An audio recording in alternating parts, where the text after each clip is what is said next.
The question is, in the matrix A, write the order of the matrix, the number of elements, and the third part of the question is, write the elements A13, A21, A33, A24, and A23.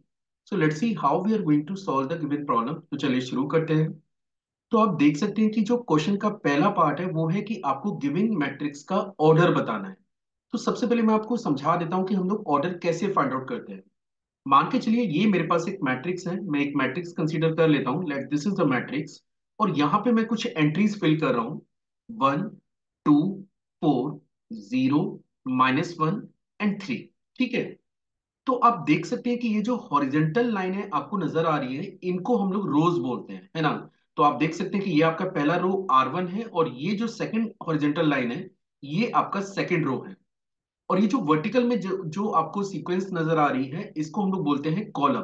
तो यहाँ पे ये पहला column है, ये दूसरा column है, और ये तीसरा कॉलम है।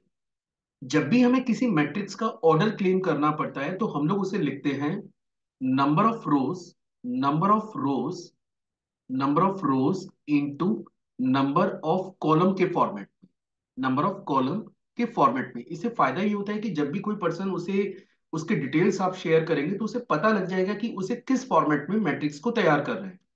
अब जैसे अगर मैं इस गिवन मैट्रिक्स के अगर मैं ऑर्डर को क्लेम करूं, तो जैसा मैंने कहा कि सबसे पहले आपको नंबर ऑफ रोज बताने पड़ेंगे। तो आप देख सकते हैं कि इसमें दो रोज है। तो सबसे पहले आप लिखेंगे 2, और फिर अगला है नंबर ऑफ कॉलम्स मुझे शेयर करने हैं। तो यहाँ पे आपके पास 3 कॉलम है। तो यहाँ पे आप लिख सकते हैं कि ये जो एग्जाम्पल मैंने लिया हुआ था, इस मैट्रिक्स का जो ऑर्डर है वो है 2 × 3 ऑर्डर का।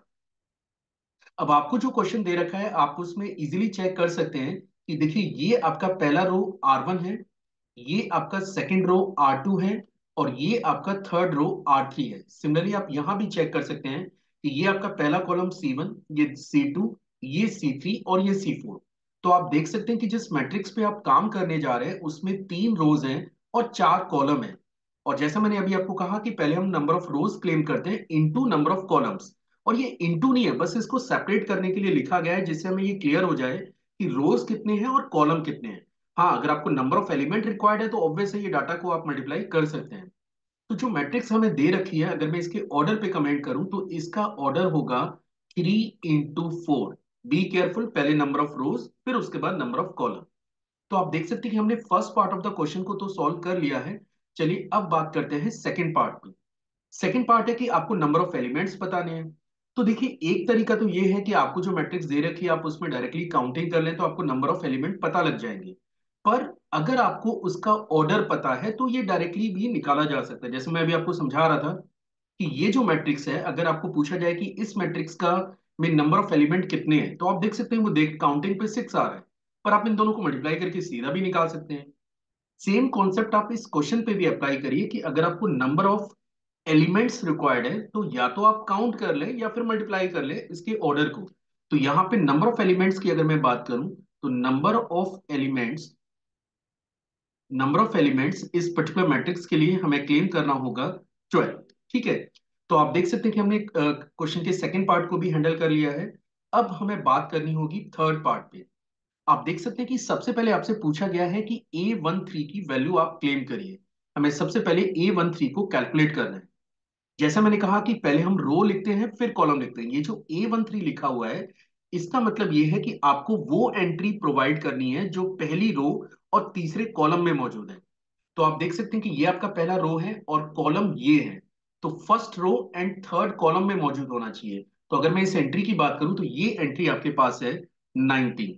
सिमिलरली अगली जो एंट्री अगर आप देखेंगे तो अगला एंट्री आपको निकालना है A21। अगर मैं A21 की बात करूं तो A21 का मतलब है सेकंड रो फर्स्ट कॉलम। तो ये आपके पास सेकंड रो है, ये आपका सेकंड रो है, और कॉलम ये आपका फर्स्ट कॉलम है। तो जो एंट्री आपको मिलेगी दैट इज योर 35। तो A21 की बात करें तो ये वैल्यू आपके पास 35 के इक्वल है। अगली एंट्री को आप चेक करें तो जो वैल्यू आपसे पूछी गई है वो है A33। A33 का मतलब बी केयरफुल, पहले रो फिर कॉलम। तो थर्ड रो थर्ड कॉलम को आपको चेक करना है। ये आपका थर्ड रो है, ये आपका थर्ड रो है। आप देख सकते हैं कि ये आपका थर्ड रो है और ये आपका थर्ड कॉलम है। और इस एंट्री की बात करें तो ये वैल्यू आपके पास है -5 के इक्वल। इसके बाद आप चेक कर सकते हैं कि आपको पूछा गया है कि A24 की वैल्यू बताइए। A24 का मतलब सेकंड रो फोर्थ कॉलम, ये आपका सेकंड रो है, ये आपका सेकंड रो है, this is a second row. और फोर्थ कॉलम की बात करें तो फोर्थ कॉलम में जो एंट्री मौजूद है दैट इज योर 12, तो आप इसे डायरेक्टली 12 से रिप्लेस कर सकते हैं। This entry is your 12। और लास्ट में जो आपको पूछा गया है वो है A23। A23 का मतलब सेकंड रो थर्ड कॉलम, और सेकंड रो थर्ड कॉलम की जो एंट्री है वो है 5/2। So your answer is that is 5/2। So finally, this is a solution for the given problem.